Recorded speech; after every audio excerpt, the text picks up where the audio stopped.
Hey, hey, hey, happy Sunday. And we're back with episode number 1 of Weightless in Mind, Body, and Spirit. Let's see if I can get a countdown going.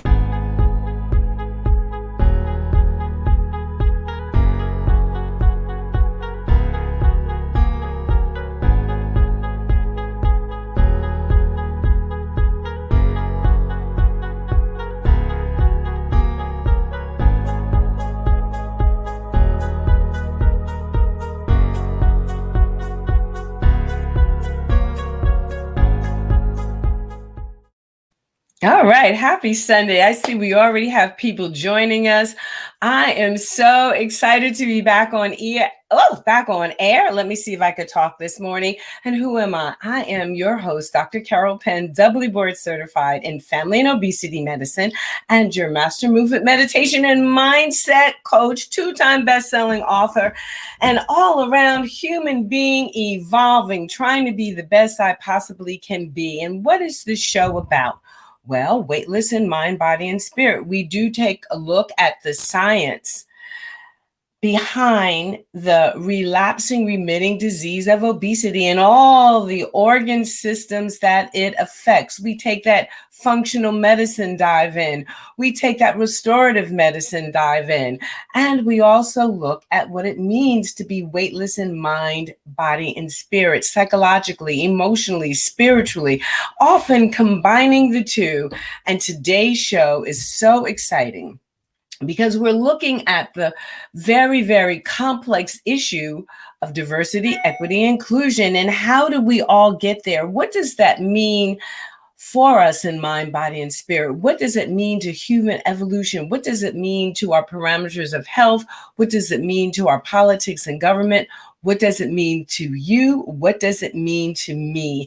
And we have 2 superstar guests, and you know we always have superstar guests, so get out your pens and your pads, get ready to take some notes, who are going to be joining in and continuing this discussion. One is a brand new guest. I can't wait for you to meet her.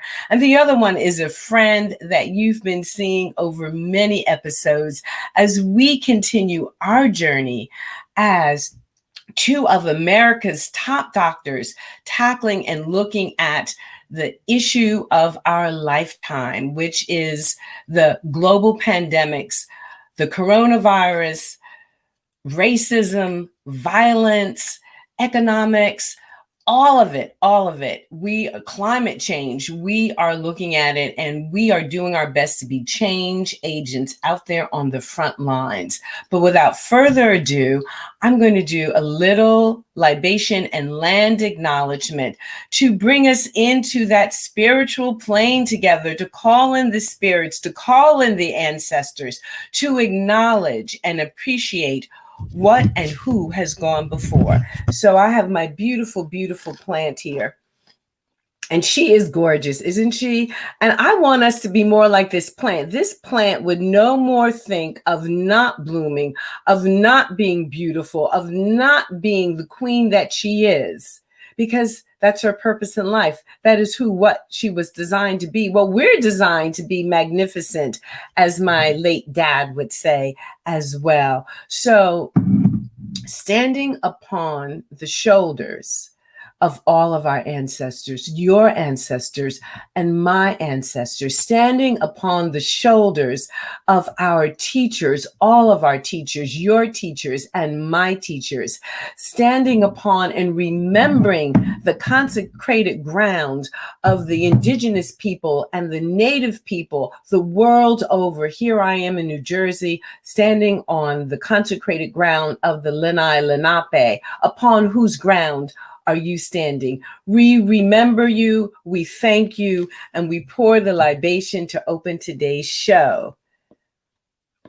And we respond with Ashe, Ashe that brings in the energy, Ashe that says, and so it is, from the Yoruba language found on the continent of Africa, spoken Nigeria, Ghana, that west coast of Africa. All right, all right. So welcome, welcome. I'm going to return the plant to her place, and I'm going to introduce our very first guest. She's so gorgeous and beautiful. I just got to know her in the last couple of weeks because Dr. Kathy Farah, yes, Dr. Kathy's back, another one of our favorites. We were keynote speakers and presenters for the Integrative Education Symposium. The audience is primarily our nation's occupational therapists. So I've been learning so much more about that profession and also about their challenges around diversity, equity, and inclusion.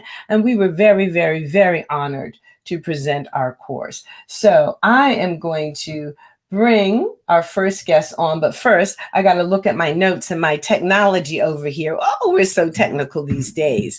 So I'm going to add her to the stream just so we could watch her blush while I do this introduction of her. There she is, Dawn Paulson. Dawn Paulson. So Dawn Paulson has more than 2 decades of experience in delivering occupational therapy services to children and families in home, clinic, and school settings, as well as providing consultation, collaboration, and program development for organizations serving children on the autism spectrum. So if y'all have any questions about autism and occupational therapy, don't be shy about dropping those in the chat.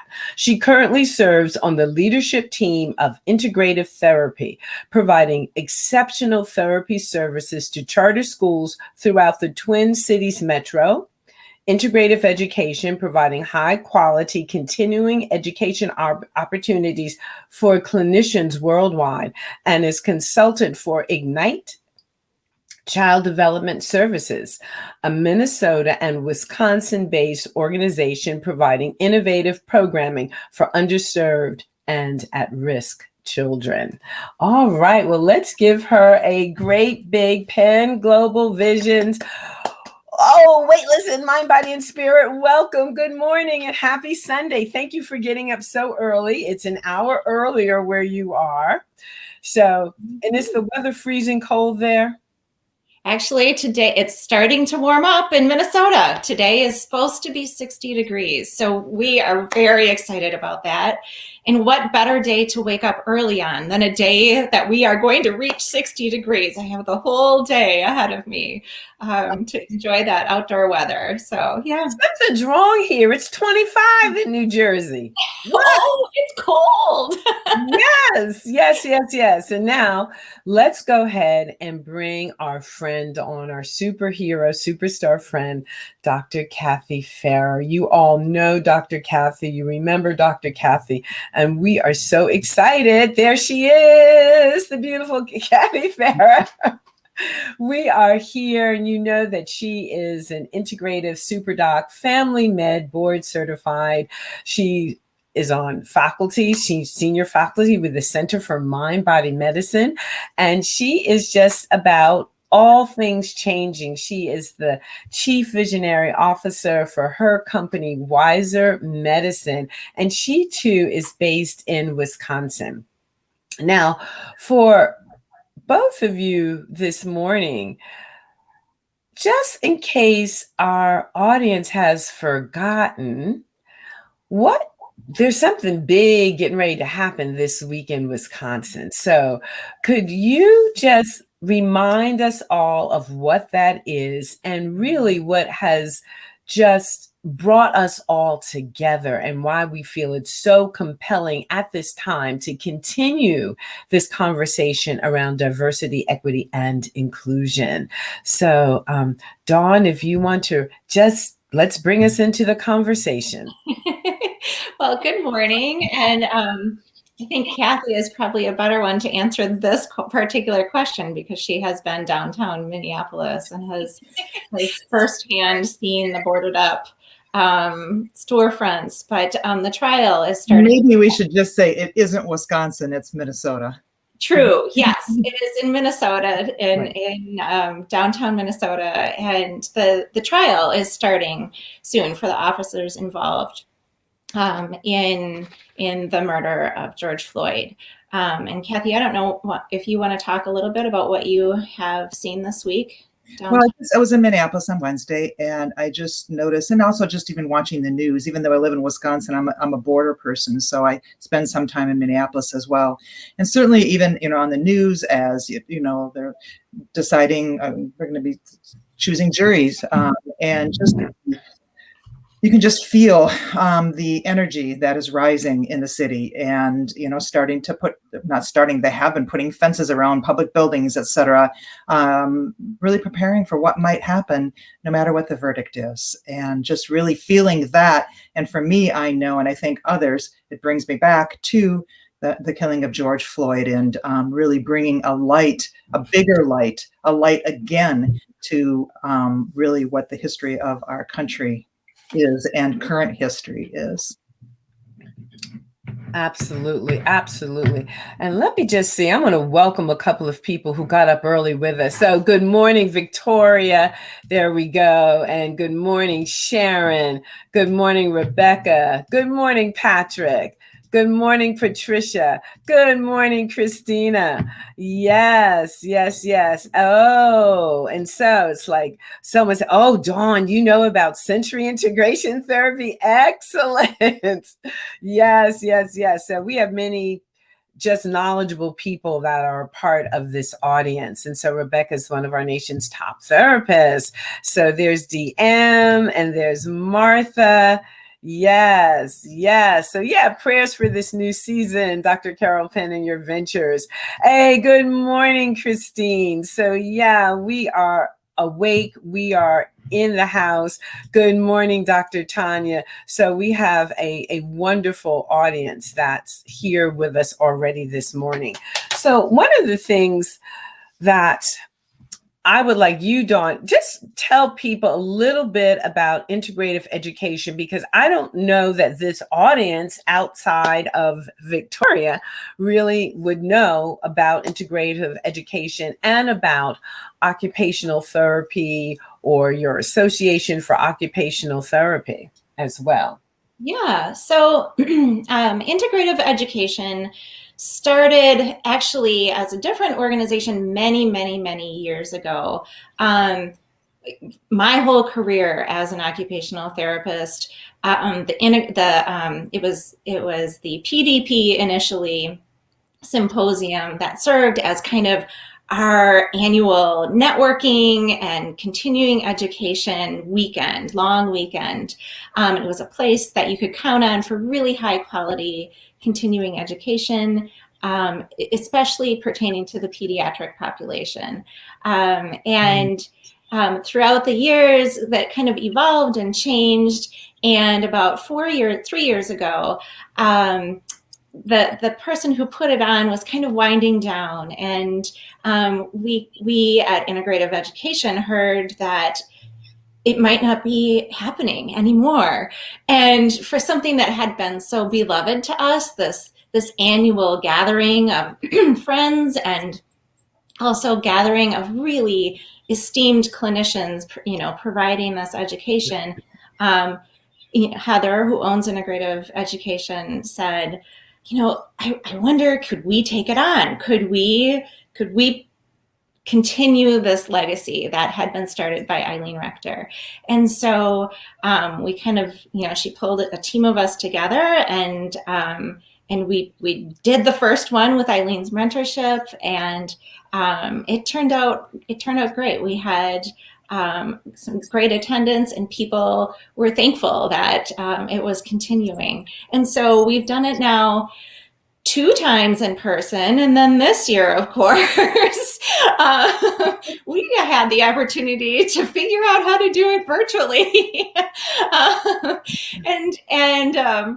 So that was a new adventure, and the good news is we did it. And again, we brought really wonderful courses and opportunities for people to learn, including the course that you, Dr. Carol, and you, Dr. Kathy, gave, and people were so receptive and so grateful that it was still held with these high quality courses being offered. So integrative education also does offer ongoing, either on demand or, we've now expanded into offering virtual continuing education courses throughout the year. So that's something to kind of keep a look out for. And then in regards to your question about occupational therapy, I love talking about occupational therapy. I love being an occupational therapist. I am proud of my profession. My profession is one in that, like, in the very definition of occupational therapy, it's a holistic field. So we look at mind, body, spirit, and we look at those domains and help people if they're struggling in one or more of those domains, be able to come up with solutions or therapy or rehabilitation so that they're able to engage in what is important to them. So that's the occupation in occupational therapy. It is what occupies our time, what is of importance to us in our daily lives. And it could be, for me, working with children, their occupation is play. Their occupation is school. Their occupation, what is filling their days is interacting with friends and being able to participate in family routines. And so those are all things as a pediatric occupational therapist that I look at and sit down with families and with children and help them name what is it they want to be able to do, and then how can we get you there. Wow. Well, thank you for that. So I hear an echo. Do you all hear an echo? All right, hold on 1 second. I'm going to close that. There we go. Echo gone. So one of the things, occupational therapy is also great for adults, by the way. It was an occupational therapist that got my husband walking again. And all of the things that you just mentioned that's important in the world of children have been greatly impacted by the pandemic. So that's number one. Number two, occupational therapy predominated by women and predominated also by white women. So here comes Dr. Kathy and I going to talk 2 days around this subject. Dr. Kathy, what was the name of our course? What were we talking about, and why was this important? So I believe the official name of our course was Disrupting Racialized Trauma and Historical Trauma. There might have been a few more words in there, through mind, body, spirit medicine. Right. Right. And what you bring to the table matters. Yes. Disrupting generational and racialized trauma. What you bring to the table matters. Yes. Mine had gone to like our next course's titles. Yes. What we wanted to do is we wanted the opportunity, and we really were so grateful, Dawn, and of course Heather, who's going to be on tomorrow night on my show, but with Dawn and Carol as well. We really wanted to do is to offer to this a wonderful organization an opportunity really to look at what is happening both for ourselves individually and as a community and as a profession, and combine it with mind, body, spirit techniques. And I really liked that we did it in a 2-day format, so we could really dive in, experience, share, and then what you bring to the table matters. Really represented not only what brings to the exam room or the exam table but also even the kitchen table. So what we are and who we are as we have an encounter, whether it's a conversation like this or an encounter now on screen with children and families, who we are and what we bring matters. And are there things that need to shift in that? Absolutely. And so Dr. Kathy, why does this remain important to you, that as we have, had our formal journeys in the last year, touching down with audiences, and this was an audience that you had a relationship with prior because of Camp Avanti. It was a new audience for me, and I'm so grateful to be expanding the territory and finding people who are willing and want to change? Yeah. So first, yes, shout out to Camp Avanti. So this is a camp in Wisconsin for children with sensory integration disorder, and many of them have diagnoses. They're not their diagnoses, but they have diagnoses like high functioning autism or Asperger's or whatever it happens to be. And so that wonderful group of occupational therapists, the most big-hearted people that I know, are part of the community, the large community that attends this workshop and these conferences. So at any rate, as I have looked at, both my own racism and seen it in other places, of course, because it's insidious in our country in particular, this just seemed like a logical place to offer. And Heather and I had some conversations. Heather attended one of our courses, and I also spent a little time, we all have, looking at, as we saw after the George Floyd murder in particular, many organizations have issued statements regarding diversity, equity, and inclusion, for example. And, the American Occupational Therapy Association, looking at that, they definitely have a very clear statement. What I'm seeing, and I'm not just singling out that organization, I see with American Association of Family Practice, et cetera, that there's a statement. And it almost feels like a little bit like a checkoff. Okay, now we've made our statement. We have a statement. We have a statement on our website, but how can that statement actually be enacted? What does it really mean? And so it was an opportunity to really bring that and what we know and just what we continue to learn, what I continue to learn, to a supportive venue. All right. Well, excellent. Excellent. I'm taking some notes myself because this is something that's dynamic and ongoing. So now we're going to switch gears a little bit here because Dr. Kathy and I, we're going on to another audience, one that I had a relationship with previously. Now, Dr. Kathy is coming on, and that's the Association for the Advancement of Restorative Medicine, 35,000 member strong organization that also is looking at what we're doing. The title of our course is Unpacking Racism for the Healthcare Professional.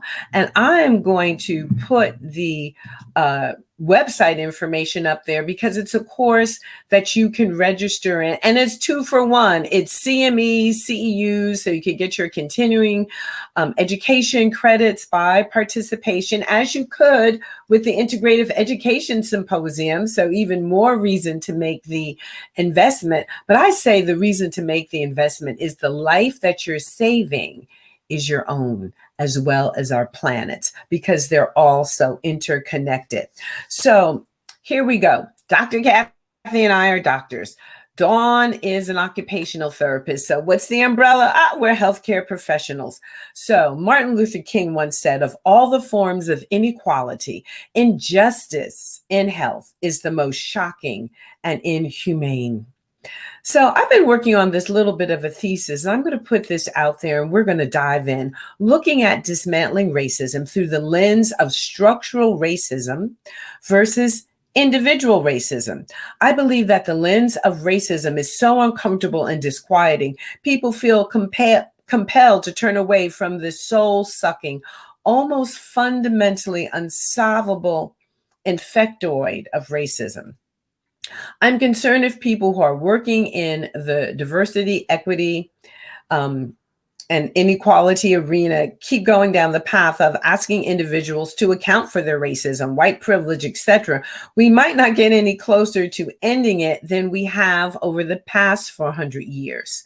This issue somehow feels too big, too overwhelming for any one individual to take on, especially if you have been on the side of the color line that has benefited disproportionately.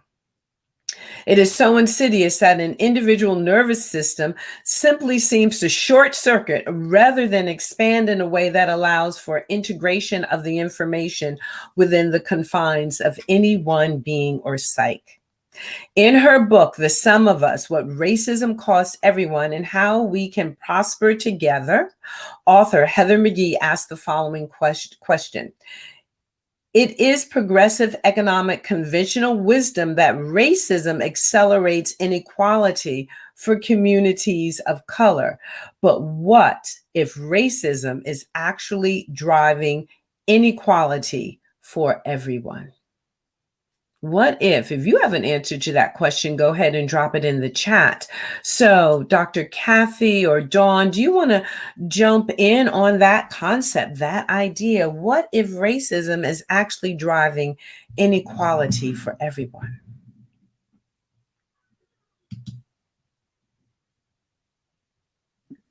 I can jump in.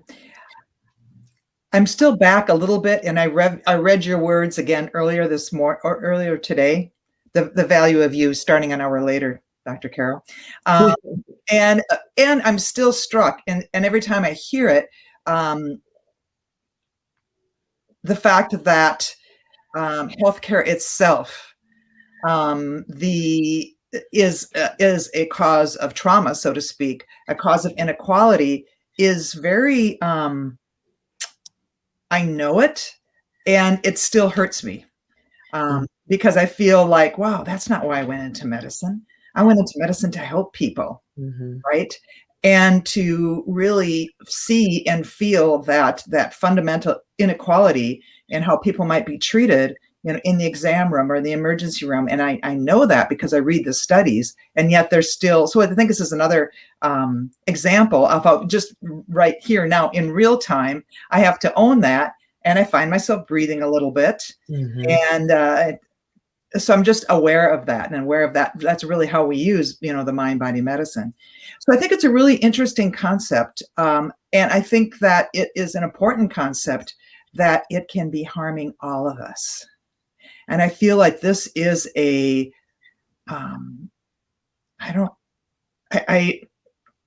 seems weird to call it an exciting concept, but I think it is, because I think that may be the way that we are able to move forward. Because this is especially US, it's such an individualist nation, right? I always think about the fact, like, who came, our Native American, brothers and sisters, of course, were here, but who else came? The populations that were absconded and brought here against their will, and population of people like my ancestors who were either, I'm not sure why they came, to be honest with you. However, they were the risk takers. All right. They decided that, hopping on a ship or whatever and going to the far reaches. So I think that we have a lot of rugged individualism in this country, but I think that if we can, I don't have the answer, of course. However, but I like that opportunity to think about that concept of how is it affecting everyone. Those are my words at this time. Thank you. Dawn, what are your thoughts about it? How is this impacting everyone? Yeah. Well, as you were reading, and I haven't received my book in the mail yet, so I did read your notes before the show, actually all week, and I too am excited about that concept, and that really resonates with me. There was a congressman from Minnesota whose name was Paul Wellstone, and he had a phrase that he used, and it was, "We all do better when we all do better." And I think that phrase encapsulates kind of this idea of it, kind of getting rid of this divide and really, let's gather everyone. And I think in gathering everyone, it can lift us all up. So for me, being not as familiar with the book and the work, but hearing you talk about that concept, it's one that I want to continue having conversations about. And I think has a lot of potential to be a concept that is a uniting concept for people. Absolutely. It's interesting that there are now communities across America that have decided that racism is a public health issues, and they've begun to put things in place and that say, no, we need to tackle this on the systemic level. And so local governments have a very toolkit for dealing with the pandemic. The pandemic has really highlighted and underscored all this. And some have risen to the challenge, implementing tough public health guidelines, increasing social service spending, and supporting local businesses. More than half of all the states have enacted budget legislation to try to ameliorate the outbreak and its economic impacts with programs as diverse as Arizona's broad-based 50 million crisis contingency and safety net fund, California providing 100 million for educational institutions to purchase personal protective equipment and school cleansing services, and Maryland Governor Larry Hogan's procuring and securing 500,000 testing kits directly from South Korea so the federal government could not seize them. And then there's local communities that are also doing very important work along this arena. So these are, it's the beginnings of this shifting in and mindset. So here's the truth. The logic that launched the zero-sum paradigm, and I want y'all to write this down. It might not be a term that you're familiar with. Zero-sum paradigm. Which means I will profit at your expense. So that idea that's been propagandized has caused this nation so much harm that if a Black person does better, on the other side, a white person does less better. If an immigrant does better, on the other side, and just that reductionist idea, wow, what that is cost in that mentality when it simply isn't true. The numbers don't hold up. Yet when you think, okay, if a minority benefits, that hurts a white person and prevents a white person from quote unquote getting what's there. Well, do the math, do the numbers. When Medicaid is not expanded, yes, it does have an impact in minority communities, but who it hurts mostly is white people. Because there are more white people in this country than any place else. So some of it is math. And again, opening up the mindset to have a greater understanding. So here, more collaboration, less competition to repair systemic racism. So here we go. So the logic that launched the zero-sum paradigm, I will profit at your expense, is no longer sparing millions of white Americans from the degradations of American economic life as people of color have always known it. Look at the people in food lines for the first time. Look at the economic collapse. Millions and millions and millions of people jobless. What color are those people? The majority of the color has a white skin. It's hurting us all, but it's like this. It's like, throw the baby out with the bathwater mentality. And this is what we have to break through. We have to break through the smoke and mirrors of this mentality that has allowed us to get to this place where so many are hurt. Yes. So here we have our audience is chiming in, ladies. Are you ready? So Martha, it's simply disturbing that you feel bad. Something is wrong and you try to get treatment. You see others getting answers or different medicines, a different amount of time spent. So it seems it has to be exhausting to treat people in a different manner. My uncle once told me you go to the doctor's office and they look at you different. They are afraid to touch your skin. They may catch something. They don't wash their hands or use the same care to treat you as you should expect.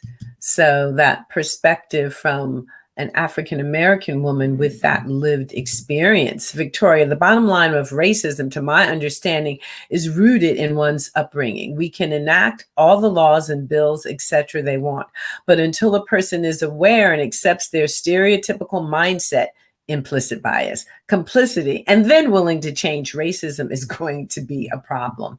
So yeah, so part of the work that Kathy and I are doing, this is the beauty, I think, of the seminar, the webinar, and now course, just looking at through the lens of the genogram. So this becomes a very personal exploration and one's lived experience and one's memory and one's knowledge of what they know about their family, that a person can then begin to build a platform upon which to act, upon which to think, upon which to broaden their mindset. I'm not so much interested in changing people's minds and hearts as I am in expanding the peripheral vision that allows other understanding to come in and layer in. Because you're right, Victoria, it takes way too much time and energy to change a mind and change a heart. And I think basically it's very difficult for people to change, but I do know that people can expand their peripheral vision. So any thoughts about that, particularly about how we integrate the neurobiology, Dr. Kathy and Dawn, because that's all a part of what you do in occupational therapy as well.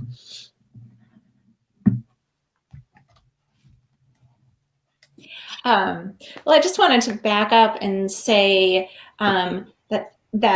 so I participated in your course last weekend, both as a moderator of the course, but also as a participant. And what I appreciated I appreciated so many things about the course, and about looking at our genomes and as it pertains to us individually.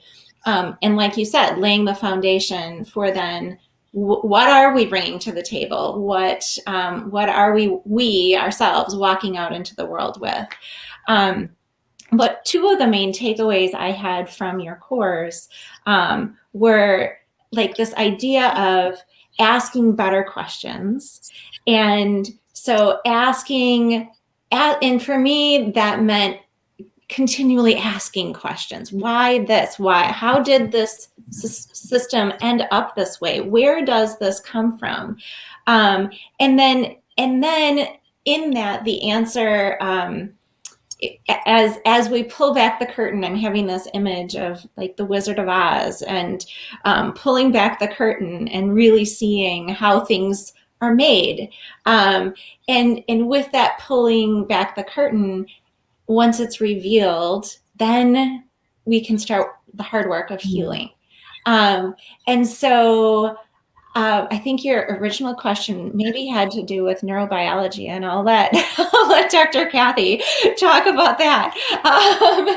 But as you were talking also, I just wanted to jump in with that, because what it did was create this space where we as participants could come together and have these tough conversations that sometimes can be really hard and really intense for a nervous system. And I'll turn it over to Dr. Kathy to talk about that. But what you did is provided us tools to help mitigate that intensity so that we were able to remain engaged and not get overwhelmed with the material that we were discussing. And so I think this idea of mind-body is so laid on top of discussing and working to dismantle structural racism and all of the racism we all carry around in our day-to-day lives. I think layering that on top is so powerful and important. Thank you, Dawn. You underestimate yourself in your knowledge, by the way. And I don't know if you realize that the Victoria, who's been chiming in, is an occupational therapist too. So I wanted to point that out. So such great people and such great minds. Yeah, and I really appreciate that review, essentially lived experience of the course, because we are essentially taking it and putting it into a weekly course, into a weekly webinar series. And to be honest with you, we need to get the word out. We need to get the word out, want to get the word out to people who could really benefit and are interested in this course. I know for me, because even though Dr. Carol and I are teaching the course, we're still participating. We're still drawing, Carol mentioned our genogram, which is the family tree where we draw our ancestors, our family, chosen and otherwise, and we look at where might, in this case, we look at where might our messages about race come in. And are there messages that we may want to change, or just even knowing about it and realizing, how different our lived experiences can be, whether I'm in this skin or, Dr. Carol's experience throughout her life. So I think it's been a really a great opportunity. And I also realize already, Carol, that, as more information comes through, and that New England Journal of Medicine article you're referring to, we'll be in court. I mean, it's a real time living, breathing curriculum we do. So even if you did, unpacking racism, a year ago, what we're going to be doing, it's changing all the time. So in terms of neurobiology, I think I must have been put that out of my head for a while. It really helps me and has helped me over the years in dealing with any kind of trauma, any kind of bodily response, physical response. It helps me to know, why did I do that? Why did that happen? It's been so freeing, for example, to learn that, oh, okay, I froze. All right, I didn't have the right words. Well, that's because I froze, because of perhaps something that happened to me in the past. Many times it is. And not only that, how can I work through this? And so here's some strategies, whether it's breathing, whether it's Qigong, whether it's shaking, whether it's journaling, and really involving many different modalities that involve many different parts of our brain to help us seek our own wisdom.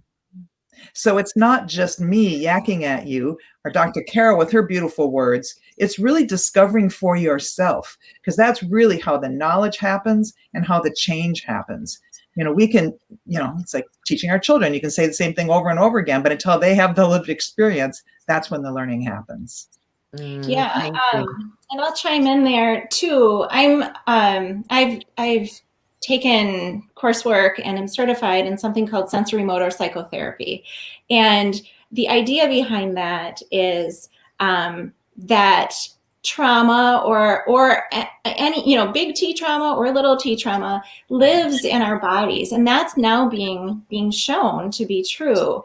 And so while talking about tough stuff is helpful, and it's, we don't want to throw that out. Really, we also need to address what's in the body, what's stored in the body. And then through connecting that mind and that body together, that's where healing happens. That's where moving forward and integrating the work happens. And so I think that is what's so powerful about your course, is that it does exactly that. Oh, well, thank you. So I want to say shout out. Good morning to Woodman Walker. Good morning, Dr. Erica. So this is great. Good morning, Linda. So more people are tuning in from across this great nation of ours, and help us spread the word, so please, invite your friends. We are spreading the word through integrative education.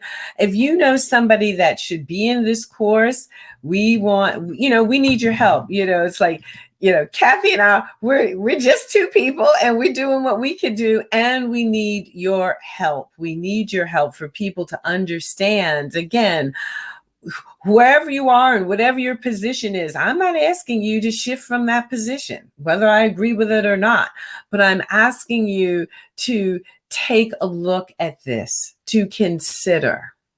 Now, we know we might get a whole bunch of people in there that are willing to argue, because we might have strongly divergent opinions, but that's okay. That's okay. We want to invite everyone, because why? What you bring to the table does matter. So the coronavirus pandemic is a tragic example of governments and corporations failing to protect Black, Brown, and Indigenous lives, though if they had, everyone would have been safer. So this is a clear example that, again, it was like in this country, there was a great movement in the 1950s and 60s to create more public places. And what they did was they opened up public swimming pools that were supposed to be desegregated all across the United States. And guess what happened? There were several states that closed all of those swimming pools down rather than have anybody other than white people in the water. So what happened? Nobody got to swim. So again, another example of throwing the baby out with the bathwater. What kind of sense does that make? So I want to go dig a little bit deeper. We're going down into this subject more and more. The core principle of what we do in healthcare is to first do no harm. Due to structural racism, that is almost, if not impossible to accomplish, since the system is fundamentally designed within this zero-sum paradigm. The number of physicians, nurses, and other healthcare professionals experiencing moral injury is at an all-time high, leading to increasing mental health disorders and ever-increasing numbers of death by suicide within the ranks of the healthcare professions. That's a tragic fact that, again, is occurring in real time with this cognitive dissonance and moral injury that's occurring in the collective consciousness of colleagues within our profession. And we have one of the nation's top psychiatric doctors on with us, Dr. Erica, who could tell us about that, along with with Rebecca, who does her work in this area. So yes, Kathy and Dawn, absolutely true. It is the integration between mind and body to create healing from trauma. It's imperative to include the body in healing traumas. So here we go. So Patricia's, what therapies are best to release trapped trauma from the body? How do we find therapists who do this? Rebecca's providing an answer right there. So there we go. And then here is the swimming pool story that I'm referring to,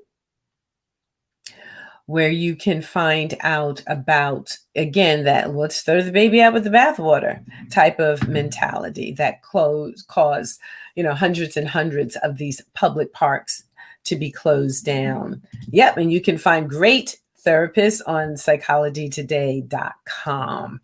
All right. So again, we need people to be in action and go ahead and register for this course, because again, if nobody registers, guess what? Organizations will not have any reason to step out on a limb to offer this. And again, you will get your CMEs and CEUs for this course. So very important.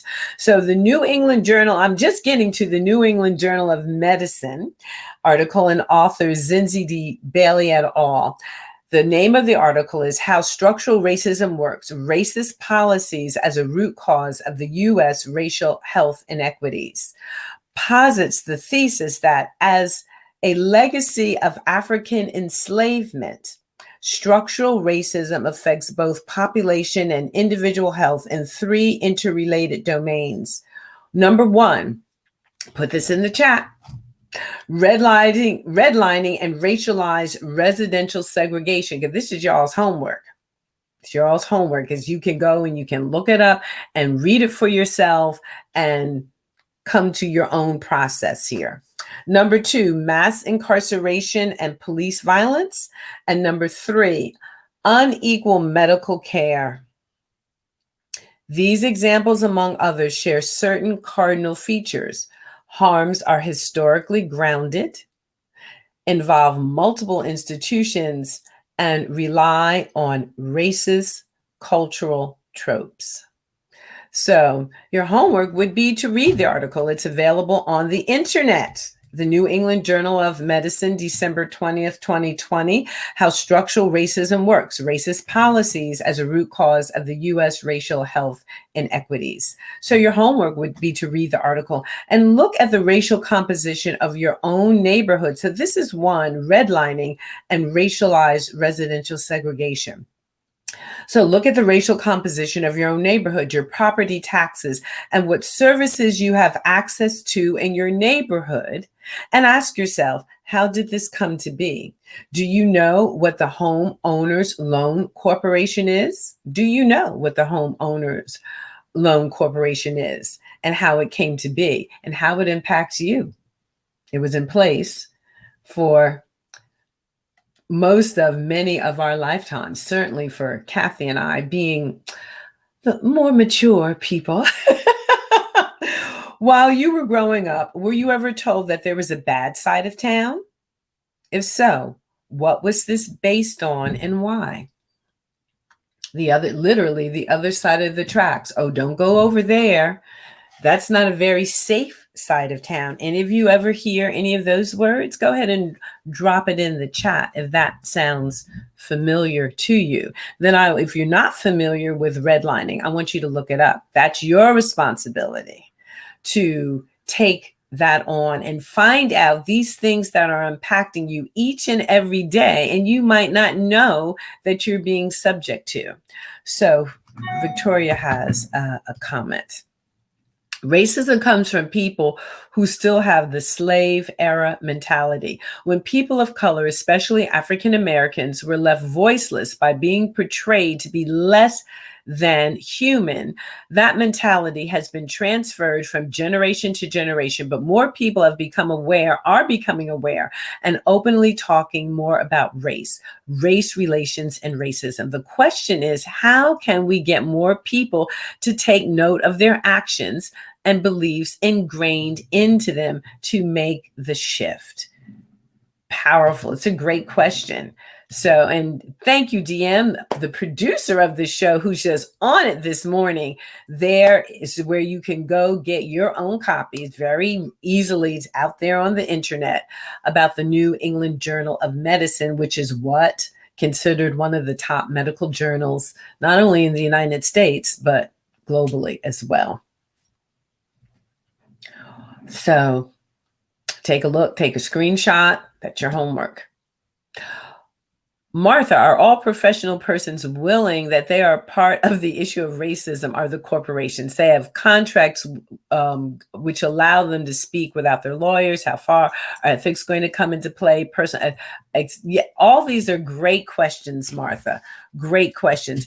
And I do know that, so how much are people willing to admit about their personal beliefs? Well, who knows? Who knows? And I'm asking people if that feels too much, if that to look at how, some of these broader issues. So you want to look up that information about redlining, because it's impacting you, trust and believe. You want to know about that historic, the Homeowners Loan Corporation. Now, it's been replaced, but it was in play for a long, long time. And while it was in play, drop it in the chat. What do you think was happening? What do you think was happening? Because so when we look at the economic gap, we look at the educational gap, we look at the healthcare gap, how did that law impact all of those areas? Important question if you're, on this journey. So here, Rebecca, it was more veiled in the town I grew up in. But yes, there was an implied idea that where my Black friends lived was less valuable in housing than where I was, which was less valuable than where the wealthier people lived. It was a racial and a financial caste system. Bing, bing, bing. Bing, bing, bing. Now, if we could just take what Rebecca's sharing and realizing that we have more to gain by aligning people who were impacted by a racial and financial caste system, how might that shift things? How might that change the picture? How might we stop arguing and get out of this zero-sum paradigm and realize, okay, if I link arms with you, maybe we can shift the conversation around inequity in housing, right? Right? So here, Rebecca is recommending My Grandmother's Hands. Yes, yes, yes, yes. It is an excellent book. And also he gives Resma Menachem gives lots of examples in there about how we can use our breath and our bodies to shift some of the tension that goes in when we're having tough conversations like this. All right. So, you know what? We're coming up on the hour already. There's so much more just in this first area around redlining, around the housing issue that impacts all these other areas. So Dawn and Dr. Kathy, I'm going to give you all the last word. It's so important because especially, so let's have Dawn and then Dr. Kathy. So Dr. Kathy can set us up and invite us to her show tomorrow. Well, first of all, I just wanted to thank you for inviting me. Thank you, backing up. Thank you for putting this course together. It is needed. It is such a value to all of us to be able to have these conversations and be brought together and do tough things in a really supportive environment. And you are welcoming, you are engaging, and that is something that I have appreciated. Along my journey on this work, I'm going to make mistakes. I'm going to screw up and say the wrong word or not say what I mean. And the two of you together really create an environment where when that happens, it's safe and you can back up and try again. And I love that you opened with saying, the course last week, you opened by saying, you want us to put on a beginner's mind. And so that sort of allowed everyone to take a breath and enter the work in that way. And so thank you for creating the program. Thank you for being you, wonderful, amazing, intelligent, vibrant women, and for bringing this out into the world. And thank you for having me on today. This was lovely. Well, thank you. You're welcome back many, many, many times. So Dr. Kathy, I'm so excited. Tell us about tomorrow night where we're going to continue and even on Wednesday. So Dawn, maybe you can mention what's going to happen on Wednesday because we're doing our follow-up Wednesday. That's right. So as a part of the courses at the Integrative Education Symposium, we kind of came up with this idea that it might be really nice for people a couple weeks out from the course, having had gone home after the course, digested the information, maybe tried to implement some of what they learned and maybe came up with more questions, to have an opportunity to come back together then and in a community of practice. So to come back together in community with you, the instructors, and with the people who attended the course, and be able to come again and say, okay, like, this is where I'm at now, and these are the questions that have come up, or this is what I've tried, and to keep the work moving forward instead of it being just a course that you attended and then checked off your list, so to speak.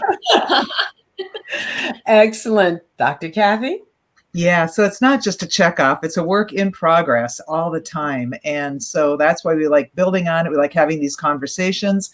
Tomorrow night on my Facebook Live, both of them. So it's Kathy Farah, MD, or Kathy Wise Doc, WISDOC. Originally it was Wisconsin Doc, but I guess people call it Wise Doc.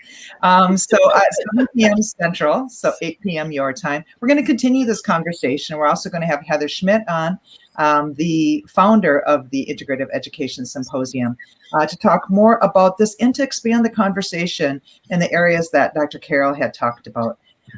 And there's great resources that everybody is putting into this. Obviously, My Grandmother's Hands are fantastic. And I really believe that taking the work from our home study into practice in a supportive environment, as Dawn mentioned, helps for me to actually then bring it out into the community. So that is what I have to say. Wonderful. And And you again, can thank see, you. Other than thank you, implicit thank you, Carol DM, Penn Global Vision, and these wonderful people that show up. It's great to see you all again. it's great. And, so Victoria's sharing an example. When I got to a patient's house, he asked me to show my credentials. He wasn't sure of my schooling like my Caucasian colleagues, where Victoria discharged him, not worth the aggregations. Luckily, the company she works for closed his case and told him to find another company. And unfortunately, this is all still too common. So Patricia wants to get in touch with you, Dawn. So we'll do an email introduction. How's that? Yeah. That could work. Patrick, so love with both hands open. Keep your lamps filled with oil for the light to keep shining through. Truth, educate, encourage, and lift each other up. Change comes from a place of love and compassion. Yes, yes, yes, Patrick. Shout out and gratitude to the Center for Mind Body Medicine, which brought Kathy together. Our mentor, Dr. James Gordon, who continues to embrace and teach us and, gives, has just been fuel for our fire to even, come together, because that's where we met. And so proud to be a part of organizations that are being the change we need to see in the world. And we are proud of that. And that's such a strong part of our foundation. Kathy now for 20 plus years and me for 10 plus years. But Kathy started when she was 10. So, okay. All right. So Martha's prepared to, but I need to think a little bit more. Yeah, the death in our families. Yes, our condolences, Martha, our condolences. Our hearts go out to you, and it extends back and forth, because many of you know my story and the story of loss in 2020, and it continues in 2021. So great big thank you here. Yes. And Patricia's saying sorry for your losses. It's a beautiful, beautiful, beautiful community that we have here. So listen, y'all, we're going to get out of here. I'm going to ask my guests and the producer DM to meet me backstage in the green room. I want you to join tomorrow. Meditation in a Time of Madness comes back on the air, and Dr. Ian will be our guest at some point this week. So you're going to have to tune in to find out when. And we love Dr. Ian.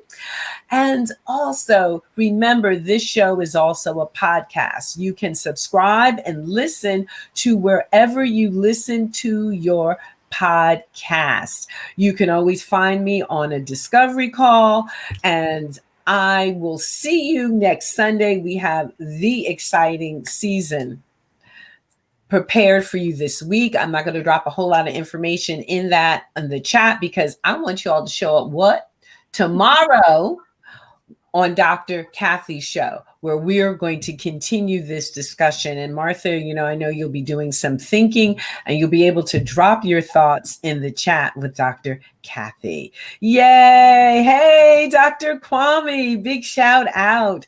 Yes, again, America's top docs show up where they show up on Weightless and Mind, Body, and Spirit with your host, Dr. Carol Penn. Looking forward to seeing you this week over in Clubhouse, over on Facebook Live, and with Dr. Kathy, most importantly, tomorrow night. It's a wrap for today. It's a wrap for today. It is a wrap. Goodbye, you all. Thank you. Namaste and Ubuntu.